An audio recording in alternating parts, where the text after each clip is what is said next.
एक आदमी और उसकी पत्नी चिड़ियाघर में घूमने गए। देखते देखते वह बंदर के पिंजरे के पास पहुंचे। वहां उन्होंने देखा कि एक बंदर अपनी मादा के साथ बड़े जोश में खेल रहा था।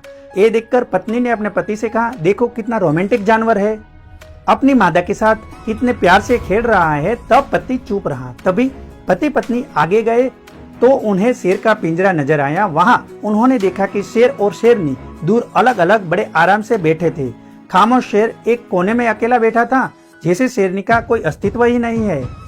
ये देखकर पत्नी ने थोड़ी दुखी मन से कहा, कैसे जानवर है, बिल्कुल अलग ही बैठा है, इसे शेरनी को जानता ही नहीं है, इनका आपस में बिल्कुल प्यार नहीं लगता। तभी पत्नी को एक पत्थर दिया और कहा, इस पत्थर को जरा शेरनी की तरफ फेंको। और जैसे ही पत्नी ने शेरनी की तरफ पत्थर फेंका, तभी शेर दहाड़ता हुआ अपनी शेरनी की रक्षा के लिए आगे आया।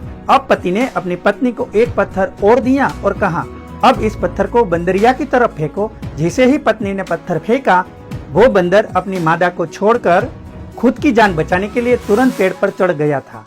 दोनों जानवर की प्रतिक्रिया समझते हुए पति ने अपनी पत्नी से कहा, बंदर की तरह झूठ और असंवेदनशील लोग अपने खोखलेपन को छुपाने के लिए अक्सर इस तरह से बाहरी दिखाने वाले रोमांस का ढोंग करते हैं। वही इसके विपरीत शेर की तरह लोग हैं जो दिखावे से दूर तनाव मुक्त होकर अपनी जिंदगी आराम से जी रहे हैं।